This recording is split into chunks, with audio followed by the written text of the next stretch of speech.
Dan terkadang tersalah orang mufti. Dan bermula habis bab tu. Dan bermula hatinya tiada tersalah ia. Ini tadi.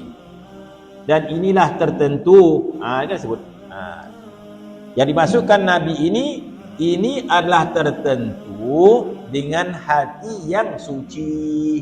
Hati yang suci. Maksud hati yang suci? Hati yang suci daripada cinta kepada yang lain daripada Allah SWT. Hati kita ini disebut kotor. Hati kita ini kotor dia maknawi. Bila disebut hati kita kotor, kotor hati kita ni maknawi. Kita nak memberi penilaian kotor atau tidak macam mana? Kan? Kalau baju putih, kita bagi penilaian kotor tak kotor macam mana? Atau pulang kepada orang. Kalau budak-budak umur 5 tahun, 4 tahun, penilaian kotor tak sama. Dia rasa dah lawan bona dah ni. Amat tengok la ilaha illallah baju kau ni kotor alah sikit tanah ni. Dia bagi dia tanah sikit tu tak kotor bagi dia. Kita kotor ni. Tengok pula ni tak putih ni. Habis nak putih kena ubuh itik nilo. Ubuh nilo nampak bersih. Kalau tak ubuh, jadi bermaksud yang namanya bersih itu ada orang menjadi lagi bersih. Begitu juga hati kita ni. Kita rasa hati kita bersih tu macam mana? Kita rasa tak ada hasad dah. Tak ada benci ke orang dah. Bersih dah tu. Ada tak lagi penilaian? Jadi ulama meletakkan, masya-Allah, kita bersih daripada hasad, bersih daripada dengki, bersih daripada tamak kepada dunia dan sebagainya. Maka bagaimana kemuncak bersih? Masya-Allah, mana kemuncak bersih cenderung kepada yang lain daripada Allah, maka kotor. Cenderung kepada yang lain daripada Allah, jadi kotor hati itu. Jadi macam mana kita nak nilai bersih? Hati ini tidak boleh cenderung kepada yang lain daripada Allah Subhanahu wa taala. Cenderung kepada maka kotor hati kita. Qadar. Kita ni dah kotor terlampau macam mana dah, jadi kita tak peduli dah kekotoran itu.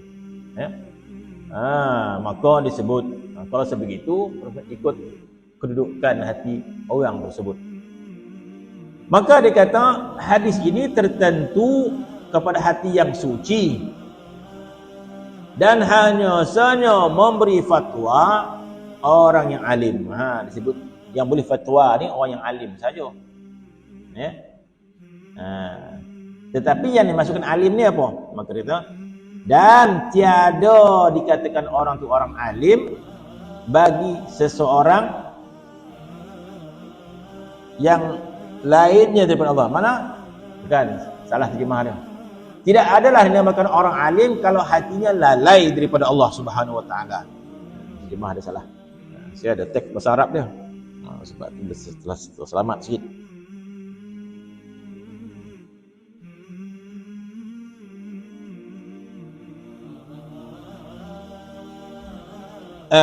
Wala ilma liman ghafala 'anillahi 'azza wa jalla. Yang memberi fatwa itu orang alim saja. Tidak dinamakan orang alim kalau hatinya lalai daripada Allah Subhanahu wa taala. Jadi pada sudut pandangan ilmu tasawuf, alim itu bukan alim Al-Quran, alim hadis. Tidak bagai. Yang dikatakan alim itu hatinya tidak lalai daripada Allah Subhanahu wa taala. Kalau sekadar punya ilmu agama tetapi hatinya tidak sempurna, maka dikira orang itu tidak alim. Sebab itu Allah Subhanahu wa taala kaitkan ilmu dalam Al-Quran. Allah Taala kaitkan ilmu dengan rasa takut pada Allah Subhanahu wa taala. Berapa ramai orang ada ilmu tapi tak takut dengan Allah Subhanahu wa taala. Tidak takut dengan dosa dan pahala.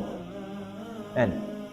Berapa ramai orang berilmu, berapa ramai para asatizah, berapa ramai orang agamawan, tapi tidak takut berdosa dan pahala. Maka Allah Ta'ala kaitkan dalam Al-Quran berilmu itu dengan takut kepada Allah SWT. Bermaksud kalau sekadar ada ilmu tapi tidak ada rasa takut, maka Allah Ta'ala nafikan dia di kalangan orang ilmuwan. Sebab itu Allah Ta'ala menyebut dalam Al-Quran, innama yakhshallaha min ibadil ulama.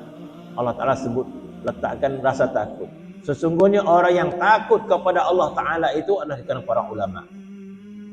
Ataupun dengan makna yang lain, sekiranya orang itu tidak punya ilmu yang banyak tentang agama, tapi dia lebih rasa takut kepada Allah, maka dia lebih berilmu daripada orang yang punya ilmu yang banyak tapi tak ada rasa takut. Itu mafhum daripada Al-Quran tersebut. Sebab Allah Ta'ala memulakan innama yakhshallaha, hanya saja orang yang takut kepada Allah Ta'ala itu di kalangan para ulama. Oh, kita tak adalah belajar tinggi dia, tapi kita jaga halal haram, dosa pahala ni kita jaga. Kita tak adalah belajar tinggi dalam agama, tetapi kita punya rasa takut terhadap dosa dan pahala. Jadi macam mana? Maka Allah Ta'ala masukkan kita di golongan tersebut. Sebab Allah Ta'ala mengatakan innama yakhshallaha min ibadil ulama. Hanya saja orang yang takut kepada Allah itu adalah ulama. Sebaliknya pula kalau orang itu punya ilmu Al-Quran, ilmu hadis, ilmu agama, kitab boleh baca dan sebagainya, tapi tidak punya rasa takut kepada Allah Ta'ala, maka ternafi.